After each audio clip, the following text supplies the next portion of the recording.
cool down time, whether it's reading books or now I say this and I know it's not easy, right? I know it's not It easy. doesn't happen. Works for the chick to so firmly, they will tell you what they want to do. They'll say, okay, after eating dinner, I want to go take a shower and I want to go to bed. And just follow what they tell you to do, okay? And some jollof today, we're not having jollof for the next 2 days because I'm not interested.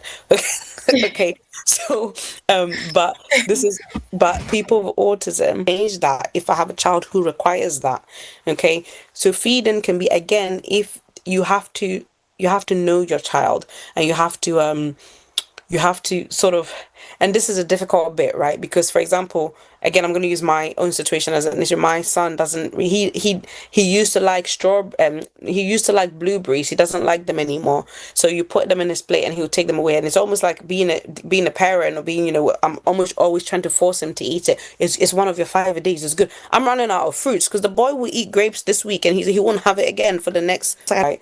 If you put tomatoes and cucumbers on his plate every night and he takes the tomatoes and leaves the cucumbers and he's telling you something, okay, I'm not going to eat the cucumbers, stop putting them on my plate. Again, at what point as a parent do we say actually this is just a behavioral thing, or actually this is a thing where, because sometimes some kids need a bit of encouragement, we need to tell them you need to eat that cucumber. So this is where the struggle comes. But I think number one, knowing your child, keep a diary of what they're eating when it comes to the feeding challenges and things, and see if there's a pattern. Do they eat it sometimes and not eat it sometimes? Because if they have eaten it before and they've never, ever, ever eaten it in 3 years, then you know they're not going to eat it. Okay.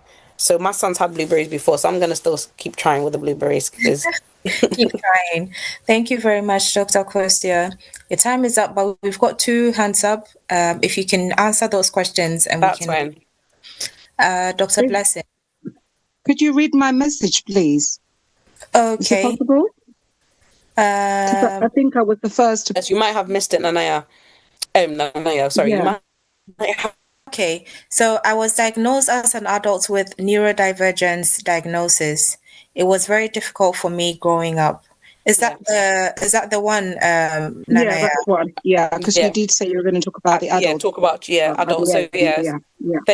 thank you for bringing that to my attention. Yeah, absolutely. And I think so. It's a very important. Like I said, when it's been missed and you've been diagnosed as an adult, it can be even more challenging because if you think about it, you've lived for most of your life with what you would have been tagged as either being difficult, or you would have believed in yourself that, I just don't understand this, or I'm just not good at social, I'm socially awkward, or, Yeah. whatever it is that you were struggling with. And then suddenly having found out, there are two things that happen there.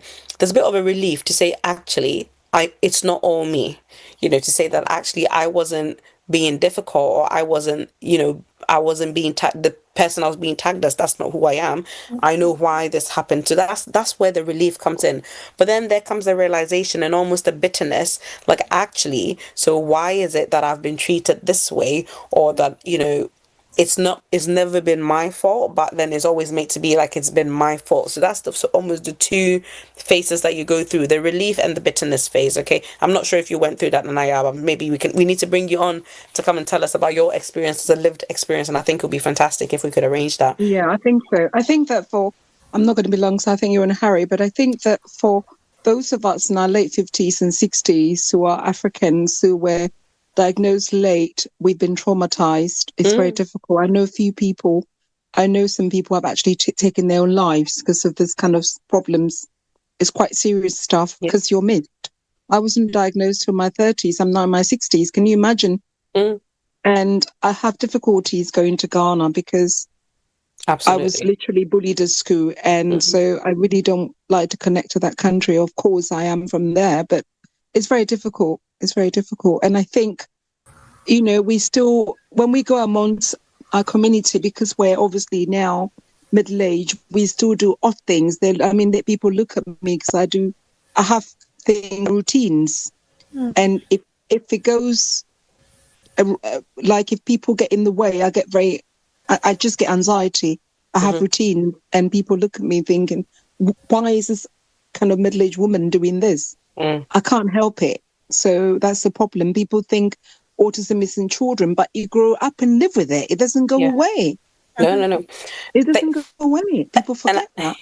And I think it's so important. I've sent you a message. I've sent you my number. Please WhatsApp me, because I think we need to arrange this lived experience, from a patient lived experience.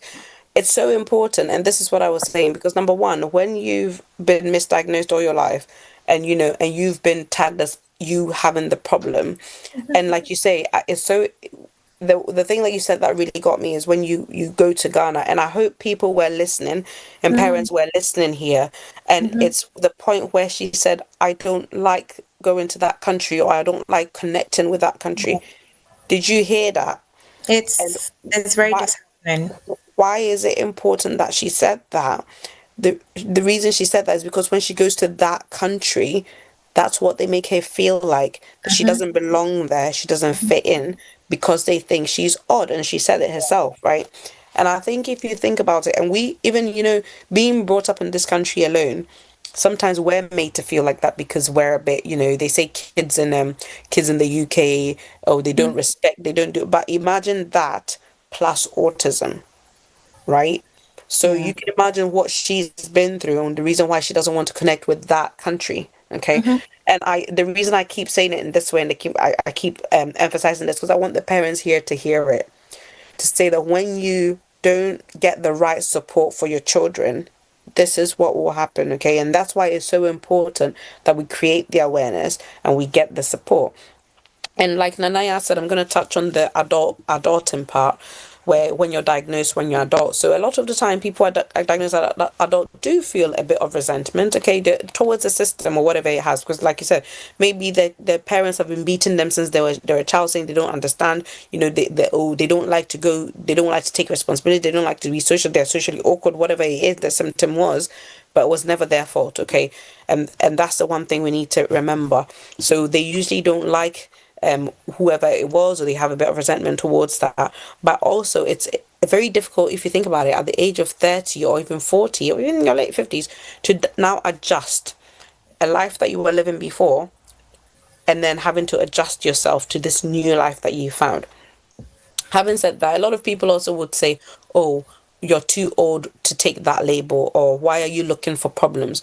Diagnosis is not about labels, it's about understanding yourself, number one, accessing support, number two, and improving the quality of life. Because if you're in a workplace and you're expected to perform to whatever level it is, or if you're at a workplace and people are seeing you as being socially awkward or having these symptoms, but they don't know that you've got this medical condition which is making you act like that, they just think that you're a difficult person. But once they know actually she's got this condition, things change, and it improves your quality of life, because suddenly everybody at work understands the way you act, the way you do, okay, and people understand why you do the things that you do. Like she said, she's still got the symptoms, and this, I'm going to answer the question in my now. I've seen a few people here. Auntie Liz, Auntie Emma, love you guys. So glad for you to be back. I've got some questions from people in my chat. One says, I have heard 2 children recovered from it after taking the redox molecule.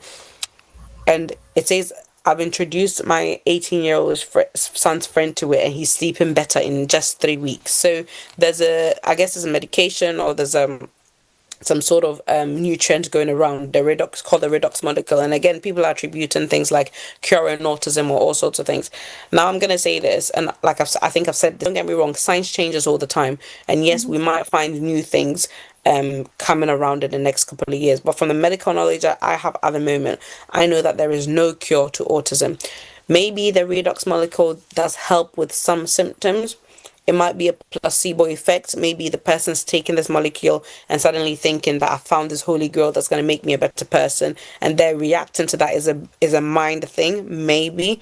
Or maybe when you talk about the sleep, I can believe that it helps with the sleep, because obviously the redox molecule helps with like sort of your body regeneration on a molecular level, so it will help with sort of sleep improvement. If you've got improved sleep, you get improved anxiety, improved other symptoms. So other symptoms are improving, and we're thinking that autism has been cured. Has it been cured? No, it's just that maybe symptoms are being presented in a better way. But from a lived life experience, from the person who spoke earlier, we know that autism cannot be cured. There's no cure for it as at the moment. Okay, so maybe in 20 to 30 there might be a cure. I don't know, you might bring the cure, I don't know, but we're waiting for that. Okay, so that's my answer to that question. Okay. Thank you, Dr. Kosia. So we move on to Dr. Blessing.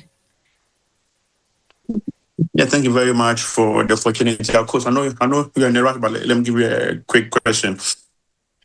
One of the key symptoms you mentioned has to be with the fact that like children they are always like afraid to interact in society or even feel shy about themselves.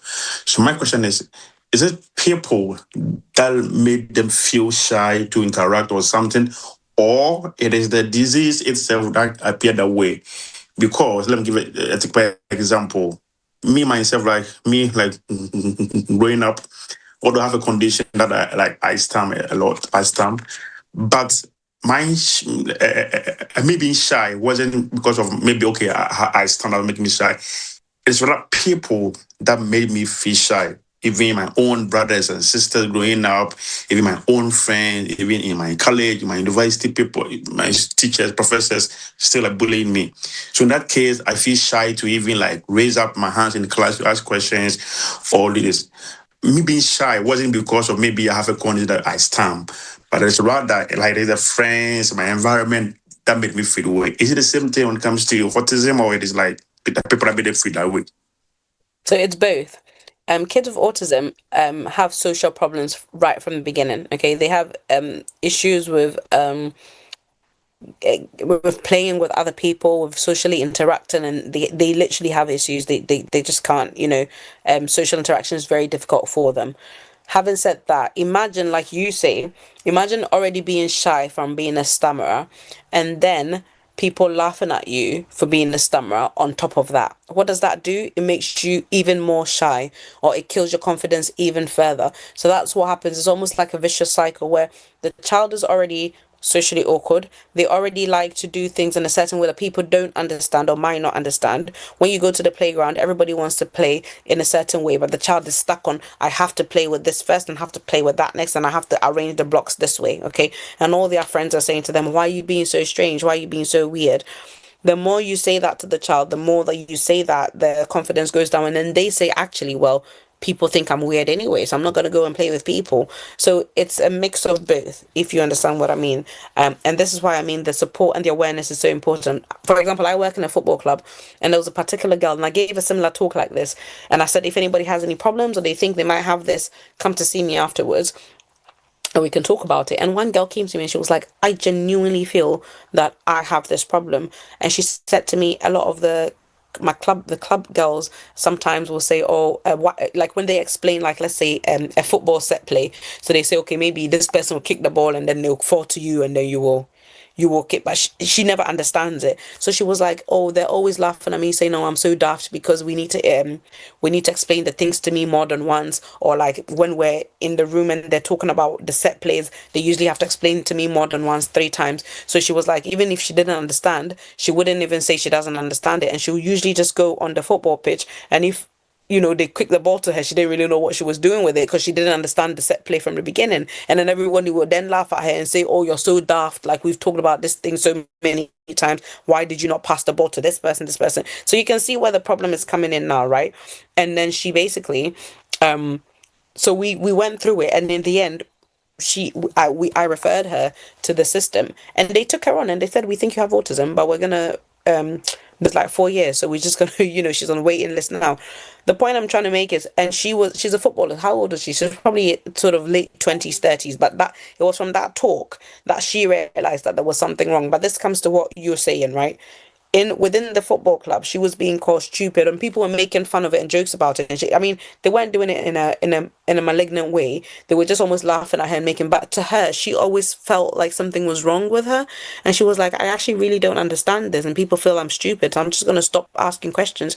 And the more she stopped asking questions, the more stupid she looked because she kept missing stuff, And now she plays for one of the top teams in the UK for girls. She's moved clubs now. She's in one of the top teams for UK, but that's because she came to understand her symptoms. When she moved to her new club, she was able to tell them, I've got this condition, and now they're able to explain things to her in a way that she understands. She's one of the best footballers in the country. So you see, when we say in terms of being diagnosed and missing diagnosis, this is the difference it can make. Just because she had autism didn't mean that she couldn't become a footballer, but it made a difference from her playing on a lower league and her playing on a higher league. Because once she understood herself, once she understood the symptoms that she had, she could know, okay, this is what I need to do on the pitch. And now she's one of the best footballers. So hopefully she'll become a lioness and I'll get free tickets to watch an England game. Say amen. But that's what it is. So yeah. And like you said, I think this awareness is really, really important. It's something we really have to get to the bottom of, because it's really bringing the spirits of people down, which is not helpful. Jibril, would you like to ask your question? Sorry, your hand has been up for a while now. Yeah, thank you so much. Thank you, Dr. Akuz. There's so much to unpack and to ask, but I think I just need to go straight to the point. Autism and culture. One, how do you deal with that? Now, I like the example you gave, saying that your child likes a particular fruit and you need to buy. So, if you're a poor family and you have a kid that has autism, right, and he likes this particular meal every day, as a poor person, you're not able to, you can't afford it. How are you going to manage that? Are you not enabling the behavior? Hey, it is this or never. You have no choice. You must eat this. I don't have the financial capacity to buy whatever you want, right? So if you do not have that financial muscle to always give your kid a particular meal, how are you going to deal with this? Is it going to be behavior? Are you just going to beat the hell out of him and for him to stop? How are you going to do? How are you going to do it? Taking into consideration the cultural background too. Thank you so much for that question. And I think that's such an important question, because I think you're hitting the nail right on the head, But there are a few things that I sort of, again, want to unpack with this question, right? How did they get to taste the food in the first place? You can only like something that you've tasted, right? Now, don't get me wrong. I probably am, and I'm going to contradict my own self and give an example. So, like when we were kids, we never used to have like pizza every day. We probably had pizza like once because my dad brought it home from work and stuff, right? And so imagine bringing the pizza home and then this child now suddenly saying pizza is the only thing I'll eat. It's unlikely that will happen, okay? So a lot of the time, what the foods that kids will pick would be foods that they're already used to, okay? They're not going to come up and be like, the only food I can have is steak, when you can't afford steak. You understand what I mean? So a lot of the times it's about, yes, they might have had a good meal one time, but remember, if you're struggling and you've been feeding this child, let's say their options are fufu and kokonte and like homemade stuff, not like because you're making this stuff at home, and they say, okay, I don't want the fufu, I only want the bode, or I only want the bayre, these are like homegrown farm stuff, then that's what they should be having. In terms of enabling the behavior, and this is why I was saying it's a very thin line that it's so difficult, because you're right? We do need to introduce them to other foods, but this was the point I was making. You need to almost steady your kids, okay? And Africans also have again, I'm stereotyping, I'm generalizing, I hate doing this, right? So not all Africans, but for the purposes of this, right? We tend to have a tendency of, if a child says they don't want to eat this and we feel like they have to eat it, then we get a bit aggressive on them, or get a bit like, oh, we have to beat them for them to eat it. I mean, there was a case of a Ghanaian woman who ended up going to prison because they had manslaughter. They killed their child because they tried to force them to eat cocoa or something. So they held the nose and put it in, and the child ended up choking and stuff. And it was such a sad story, because that mother only had the best intention for the child. The child's probably not eating all day. The mother just wants to get something to the child, ends up killing the child, ends up doing time in prison for it. Not only has she lost her child, which is detrimental as you can think about, but she's also doing time in prison just because she was forcing. I don't force anybody to do anything they don't want to do, and that includes my husband. Boy, that guy needs a lot of forcing. But I don't force nobody to do anything. If my child says, I say it 3 times, eat, eat, eat. If you don't eat, I'm saying, okay, if you're hungry, you'll come and eat, won't you? But there comes a point, if you're feeding this thing to the child every day and they're refusing to eat it, then you need to know this is not a behavioral thing. It's a, I don't like it thing. And in the same way, so if they're only eating one thing, and they won't touch anything else, then you just need to know that actually this is not a behavioral thing, it's a I don't like it thing. And this is my point. So you need to be very vigilant when it comes to kids. But you're right, there is a really, really thin line. But the good thing is one symptom, because again, if that's the only one thing they're showing and there's nothing else that they're showing, then you can be quite confident to say, okay, maybe this is just a behavioral thing. But if they're showing they're not liking the food, they're a little bit socially awkward, they keep shutting their ears whenever there's a lot of noise, their speech delay, there'll be other things along as well, which will make you think, actually, I don't think this is just a food problem. If I put it together, I'm starting to see there's a pattern here. There's something wrong. I don't know if you understand what I'm trying to say, Jibril. So So I really appreciate this question. I think it's so important. And like I say, for families who may struggle, there's nothing wrong with, getting a bit of medical advice to say, this is what my child is doing. At what point am I going to say this is enabling? At what point am I supposed to be worried about this when it comes to their eating? So it's a very important question. I might have to delve further into this during part 2, because I think it's important to talk about cultural differences and where, in terms of affordability and things like that as well. Thank you very much, Dr. Akosua, and thank you very much to everyone for joining us this evening, staying till this time. So this evening's discussion was on autism in African children, and we've spoken about different spectrums, the kind of meals you can have, the fact that we shouldn't stigmatize children or adults who have autism. It's something that it happens. It can be genetic. It's possible for it to happen at any time, and it can happen in different kids. So yes, we would leave it here for tonight. Our time is far gone. Dr. Akosua was supposed to be here till 9 p.m. Thank you so much for extending your time. And tonight's event was brought to you by TapTapSend and OT Media TV. Thank you so much, and we will definitely have a part 2 of this, hopefully next week if Dr. Akosua has the time, but we will share any information to you. Thank you. My name is Baba, and we will see you same time next week. Have a good night. Pacho, Lady Baba and Dr. Akosua, what happened to Lady Abna? I've missed maybe you said something. I was a bit late, and calls keep coming, interrupting my concentration. So please. Yeah. Hello, Auntie Liz. Hello, Auntie Amma. I know you had your hand up, but I think I know what you were going to say. So thank you. We'll come back to it in part 2. But I think I had a little announcement to make today anyway. So thank you, Auntie Liz, for bringing it up. But the reason why I've been. Auntie Liz can't keep quiet, Yeah, Uncle Sam. Hello, Uncle Sam. Let's listen to the announcement. It may be important too. So obviously I've been off for a while now, and I've not been on, and I've been missing my faithful watchers so much. But the reason I've been off is because I've thank God I delivered a sweet bouncing baby girl on the 1st of April. So I was pregnant for 9 months. Congratulations. Thank you. When was it? Is it another May baby? Yeah, well, no, it's April. It was the 1st of April, so I'm a month. Oh, thank you guys. Hey, congrats. Oh, my daughter was born on the 1st of April. Oh, brilliant. You see, now you are claiming for your daughter born on 1st of April. When I was asking the question, you were Auntie Liz, listen to Auntie Lydia. It's true, Mama. It's true. My little girl was born 1st April. Hey, so okay.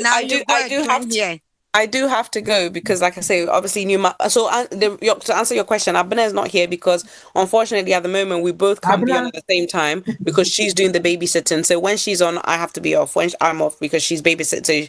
So they're calling me now. Well, sweet Auntie Abna, tell her I say thanks. That is my job to do.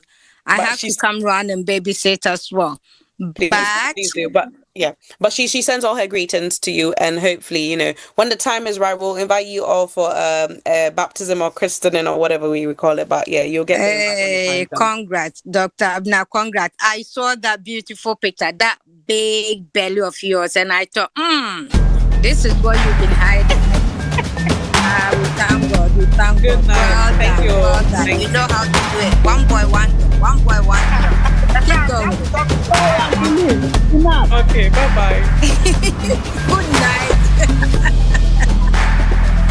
Uncle Sam. You guys say now I've heard her voice. Me Good did night. and maybe I'm discovering for you for Ghana no. Me used to tap send. No fee mobile money transfer. Easy, convenient, fast, and sounds so free. Won't you me discover map tap send. Also download the tap send app no ever mobile phone so free. Na fesika komo abusuafo wo Ghana fa na nyina. Tap send. Papa no.